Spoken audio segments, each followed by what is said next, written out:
For we are opposed around the world by a monolithic and ruthless conspiracy. Enormous blocks of stone, gigantic, weighing hundreds of tons. Massive, completely anonymous monuments about which we know nothing. They are not fallen angels. They are critters. We are sharing the planet with a species that's possibly as far in advance of us as we are from chimpanzees. Guerrillas by night instead of armies by day.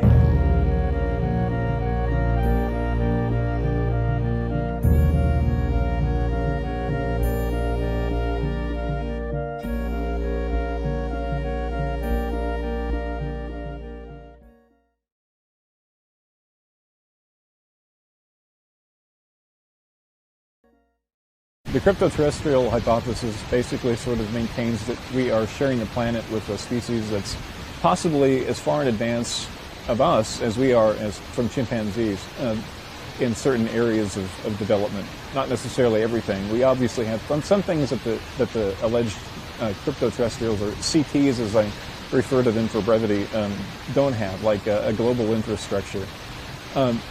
I think it seems likely to me that the CTs utilize imagery that we associate with extrasolar aliens to disguise their presence, to kind of mask where they're coming from, and to throw us off the scent.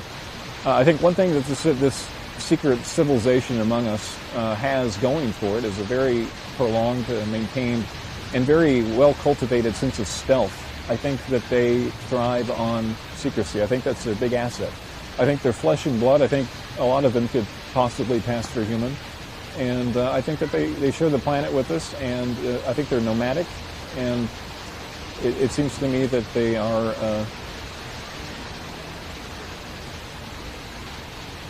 here to stay in the sense that they've been here a long time. If you look at folklore, we find recurring references to them in different disguises, but then again, that seems to be kind of the hallmark of the whole thing. I think that UFOs are their latest disguise because we automatically associate that with aliens from other planets. And there's nothing inherently unsound about the extraterrestrial hypothesis, and it's not mutually incompatible with the cryptoterrestrial idea, but nevertheless, I think that when we look at the evidence of like hybridization programs like Bud Hopkins and David Jacobs, I don't see what sense that would really make if it's an extrasolar species interacting with us, why they would have any interest in human DNA like they're alleged to have. On the other hand, if we share a common ancestor with these beings, these people, it begins to make sense.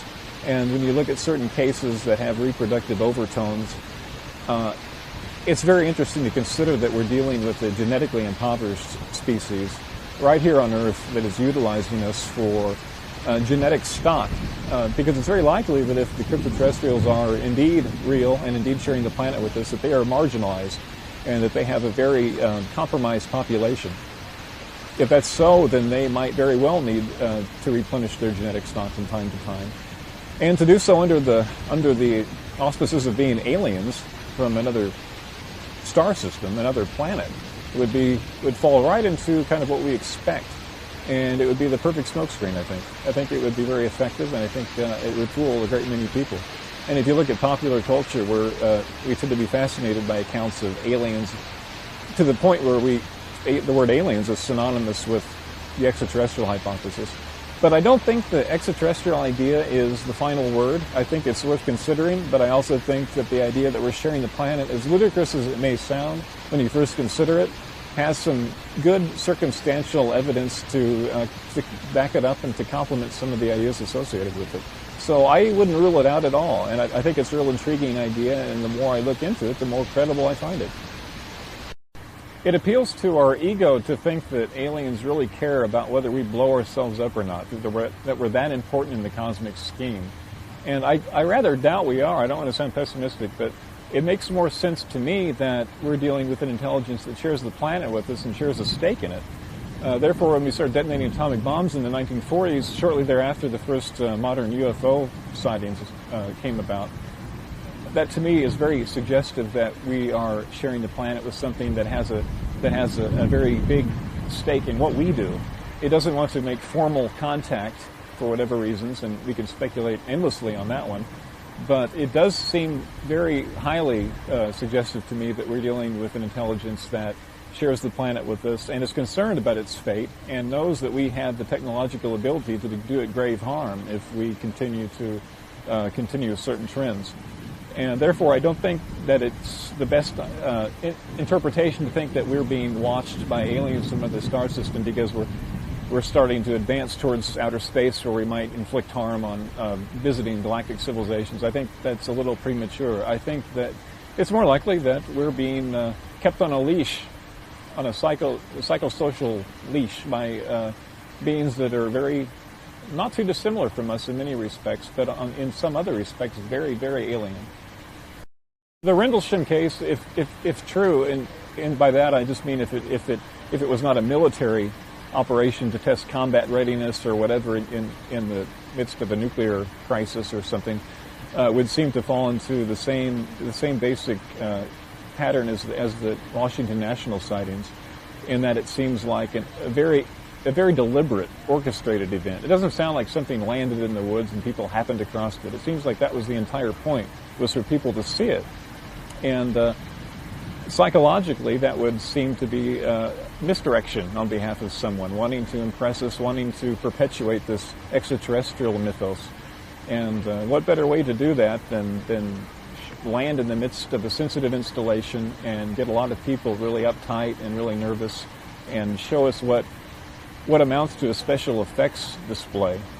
So I find the Rendlesham case very interesting because I think on one hand it could very easily be the work of the military testing psychological reactions to an unforeseen event.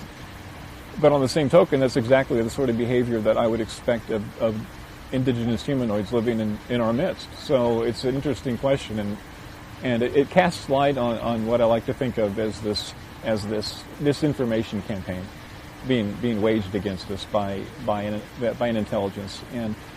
And when you get deeper and deeper into this, it seems like we have disinformation campaign on top of campaign, and some of it is us, obviously, when you investigate, and some of it is not so easily ascribed to human intelligence. And I'm forced to consider that, at least hypothetically, we're dealing with a non-human species that lives right here on this planet.